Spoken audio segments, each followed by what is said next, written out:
저희 와이프가 결혼할 때 1,800만 원짜리 반지 사달라고 했을 때 제가 엄청나게 그 반지값을 확인하고 롯데백화점에서 반지값을 확인하고 깊은 충격에 빠졌죠.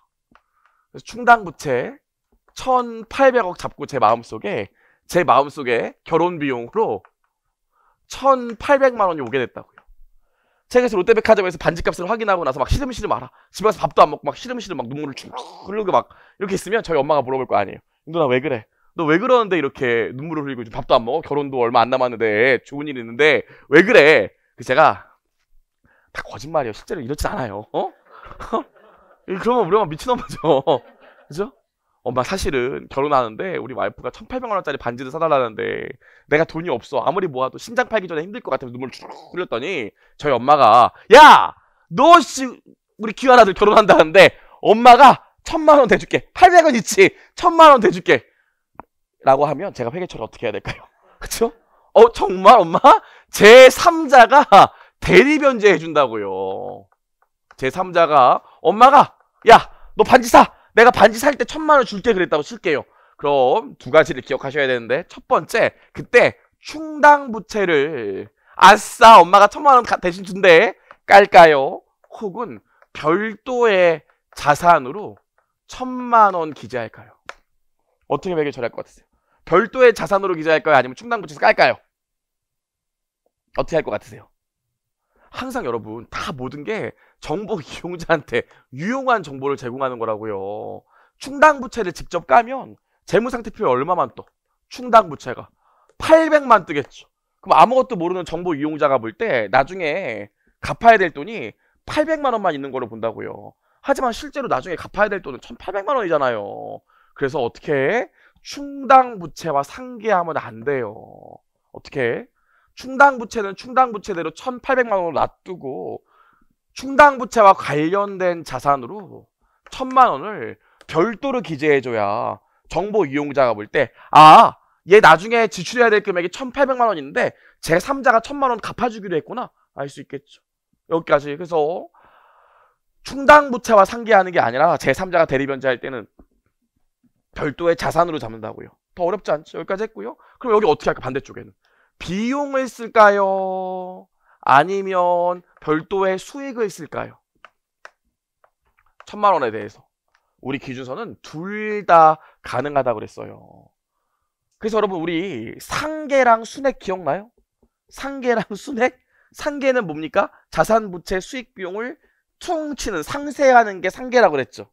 그렇죠? 순액은 뭐예요? 자산의 평가와 관련되어 있다고 그랬죠. 그래서 재고자산 평가충당금도 사실 순액 개념이라고 했잖아요. 우리 그래서 재무제표에서는 일반적으로 상계를 인정합니까? 안 합니까? IFRS. 안 해요? 그래요. 안 하죠. 잘하고 계십니다. 상계를 인정 안 하죠. 하지만 상계를 인정하는 예외사항이 두 가지 있었는데 뭐랑 뭐예요? 첫 번째 게 뭡니까? 유형자산의 처분 손익은 상계할 수 있다고 그랬어요. 그렇죠? 두 번째로 뭐가 있었어요? 이거라고요. 요 경우에는 충당부채 관련해서 제3자가 대리변제해주는 부분이 있다면 관련된 자산과 관련된 금액 손익은 비용과 상계할 수 있다 그랬다고요. 다시 한번 볼까요? 교재 어디 볼 거냐면 122페이지요. 교재 122페이지. 결국 나중에 한다고 했던 거 나중에 해요. 돌아와서 122페이지 보시면 122페이지 맨 밑에 보시면 2번에 맨 밑에 양가로 2번에 충당부채와 관련된 지출을 제3자와의 계약관계에 따라 보전받는 경우에는 임의사항이라고 나와있죠. 상계할 수 있다고요. 그래서 비용과 상계할 수도 있고 별도의 수익 잡을 수도 있고. 그래서 옆에 이그젬플 보시면 123페이지 이그젬플에 2번 보시면 기업의 손해배상 소송과 관련하여 충당부채를 인식할 금액이 200원인데 보험에 가입하여 100원을 보험회사로부터 수령할 것 같다면 거기 나온 것처럼 대리변제 자산이라고 잡고 손실과 상계할 수도 있고 별도로 수익 잡을 수도 있다고요. 이해하시겠죠? 그 케이스예요. 좋아요. 여기까지 봤습니다. 그래서 저희 시험에 요거 낸 다음에 제3자 대리변제 해주는 부분 난 다음에 충당부채를 계산할 금액이 얼마냐? 요것도 내고요. 만약에 비용과 상계한다고 할 때 상계한다고 할 때 비용으로 계산될 금액이 얼마냐? 요것도 물어봅니다. 근데 조금만 더 물어볼게요. 실제로 여러분 이 충당부채 변제, 이 제3자 대리변제라고 하는데 제3자 대리변제가 일어나는 케이스가 어떤 케이스밖에 없겠어요. 우리 기억나요? 이익이 예상되는 경우에 거의 확실하면 자산 잡는다고 그랬죠. 앞에서 나머지는 다 우발자산으로 주석 처리하거나 아예 공시 안 한다고 그랬잖아요. 거의 확실한 경우에만 이익이 예상되는 경우에 자산 잡는다고 그랬죠. 이거예요, 이거. 그 말하는 게 이 케이스라고, 이 케이스. 이 케이스요. 그럼 실제로 이런 경우는 어떤 경우만 일어나겠어요? 어떤 경우만? 어떤 경우만? 얘기했잖아요. 보험회사 보험 든 경우밖에 없다고요. 보험하니까 생각나네. 어저께 저희가 안 걸린 것도 아닌데 고혈압 이제 진단받고 약 받았더니 너무 스트레스해서 엄마한테 문자해서 엄마 나 고혈압이래. 약 먹어. 내 인생이 끝났어. 막 이렇게 보냈더니 엄마가 바로 전화가 오더라고요. 감동했어요. 역시 엄마밖에 없구나. 받았죠. 야! 너 보험 들었니? 이러는 거예요. 그래서 아니 왜? 야, 너 고혈압 약 먹으면 이제 보험 못 들어 이러더라고요. 나 잡으면 끝이지. 무슨 보험이에요. 나 잡으면 끝이지. 이게 보험이라고요, 보험. 보험 들어왔는데 공장에 화재가 나거나 소송에 걸려 있었는데 졌다고요. 실제로 이게 하림 같은 이렇게 식품 만드는 회사들 다 보험 들어놨어요. 우리 거 먹고 애들 식중독 걸리면 내가 배상해 주는 게 아니라 보험회사가 배상해 준다고요. 아시겠어요? 그게 요 케이스예요, 요 케이스. 그래서 보험회사가 변제해 주는 경우에는 관련된 자산으로 잡아놓고 비용 잡는데 실제로 여러분 저번에도 얘기했지만 우리나라 70년대에는 섬유산업이 주력 산업이었는데 80년대 되면서 이제 중공업이랑 전자전기 쪽으로 바꾼다고요. 그래서 제가 뭐라 그랬어요. 70년대 재계 손이 보면은 거의 섬유사업 이런 애들이 재계 10위권 안에 들고 그랬다고요.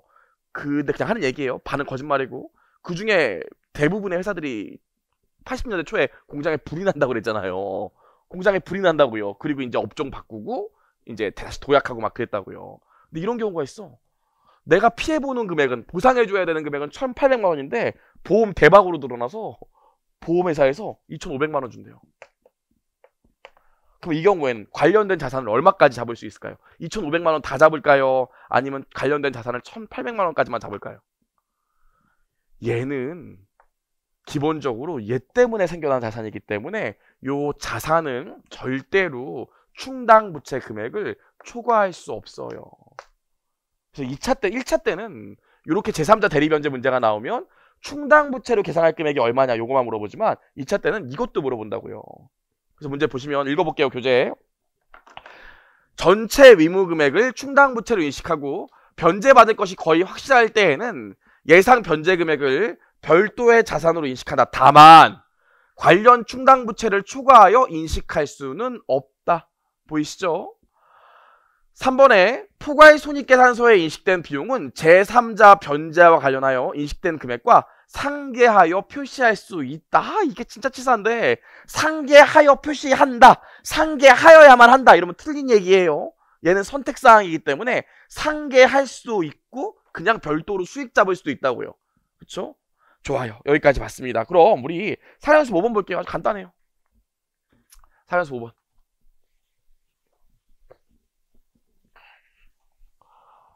A사는 고객들에게 무료 여행권 지급 이벤트를 진행하고 있다. X1년 말 현재 이벤트 행사와 관련하여 지출이 예상되는 금액은 60만 원이다. A사는 동 이벤트 행사와 관련해서 손해보험에 가입되어 있으며 손해보상금으로 65만 원을 받을 것이 거의 확실하다. 실제로 어떤 경우입니까? 왜 파리바게뜨 크리스마스에 첫눈이 내리면 뭐 빵을 드립니다 이런 거 있잖아요. 그게 이런 거라고요. 그쵸? 그것도 충당부채가 되겠죠. 공표하고 기대하니까 야 눈 오면 파리바게뜨 가자. 그쵸? 근데 실제로 눈 오면 보험회사가 돈 준다고요. 이런 케이스예요. 요 경우에 X1년 말에 해야 될 회계 처리를 물어봤는데 일단 지금 A사가 이벤트와 관련해서 충당부채로 잡을 금액은 60만 원이고 관련된 비용으로 60만 원 잡아야겠죠? 근데 요 경우에 제3자가 변제해줄 금액이 거의 확실한 게 65만 원이잖아요. 그럼 어떻게 하면 돼? 얘는 별도의 자산으로 60만 원까지만 잡는 겁니다. 절대로 관련된 자산이 충당부채 금액을 초과할 수가 없어요. 60만 원까지 잡고 어떻게?